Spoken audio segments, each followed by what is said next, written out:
Throughout my life, I think I've heard the whisper. I feel like something has been guiding me along. I can't explain what it is, whether it's God or my intuition, the mysterious universe, whatever it is that we all are guided by. But I know deep in my heart that I've been guided along the way. And I've heard whispers from age 3. Sometimes they're soft, sometimes I don't listen. But when I do listen, they're profound. I think the whisper really is the faith that there's something bigger than ourselves, that there's something guiding us and directing us along, saying, turn left, turn right, just go to that workshop and meet your husband. I'm proud to say that I am the queen of loving all things that are helpless and furry. I love the animals so much. I remember days on the farm growing up. I loved my childhood for that. We would go to my grandma's farm every summer, and I loved petting the animals, saving the animals. My brothers would shoot the birds. I would take them and bury them, have ceremonies. I would shove a million kittens down my shirt and love them until their mother came home.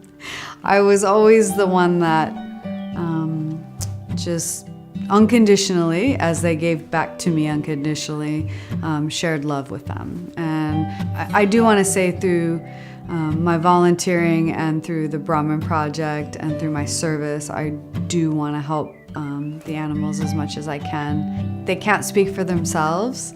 I feel like they need a voice, and I'm here to provide that. I have the time, the energy, and the passion to give them the love and the support that they need. As I look forward into my future, I have a lot of service towards animals that I want to continue doing, and I have the farm to thank for it. I actually never knew that I could paint, believe it or not. And then I answered an ad and decided that I was gonna paint for this woman, and I painted a sand shark. And she said, okay, keep painting for me, and now you can have my business. So I took her business, which is called The Art of Walls. I shortened it, and I started my own business. I remember driving in my little geoprism with my ladder out both windows and my little cooler with paints in it, and I was determined to make it. I was gonna make it big in the art world, because I was always told that there's no way you're gonna make it in the art world. There's no way it's gonna happen. And I was like, well, we'll see about that. And then I perfected my craft and I continued on. And now I'm actually proud to say that the Art of Walls is very successful. I would go to somebody's home and I would realize that this is a very special moment in their life. Like, a lot of women were having babies and I was doing their nursery. I was painting their very special place where they're gonna, rock their babies and have this moment. So I always wanted to just make sure that they knew I was in their vision and in their head. I think that was part of the success. So a big shout out really to all of the key players that have played such an important role in Art of Walls. I actually couldn't have ever done it without you. I have immense gratitude for all of the loyalty, the hard work, the sweat and the tears that you've put into all of this. I appreciate you from the bottom of my heart and the top. My mom's death was profound for me. I was able to go into a direction of life that I never really expected. I think it was a point of surrender that I never actually knew what surrender meant. I think that her death was a catapult into learning about myself. As traumatic as my mom's death was for me, I realized that it was one of the biggest gifts that I could have ever gotten. It was like a rock bottom that I hit, and I couldn't understand how I could come out of it until I decided that if I could just shift my perspective and my beliefs, I could have the life that I always wanted. I feel like my mom is my constant whisper. You know, I'm listening to her whispers. I'm listening to the turn left. I'm listening to the turn right. And she's guided me along this way. I understand that this is a role that she's going to be playing with me from another place. And I'm very grateful for her.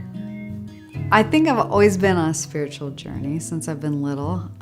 I think that it propelled me forward when, just a few years ago, actually Pete encouraged me on this journey on a much deeper level. And what I realized was surrender is one of the biggest parts of it all. And I realized that I used to think surrender was a weakness, but surrender is just letting go of every part of your story or what you think should happen or what you think needs to be, and just trusting that whatever's inside your heart and what you're intending to happen, if you just surrender and let go, that it will come to you in the way that you need it to come to you. Community is everything. To have a community of like-minded people and devotion to something bigger than yourself, I think that is the answer, well, for me anyway. Sometimes we think that we can do it all ourselves, but really, I think finding people that can help you along your path is really important.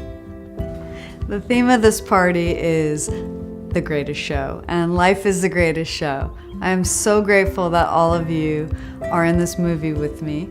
I know that there's lots of dramas, there's lots of laughter, there's lots of beauty and bliss and creativity, and all that's happened to create this show is absolutely phenomenal. And I thank you from the deepest parts of my soul.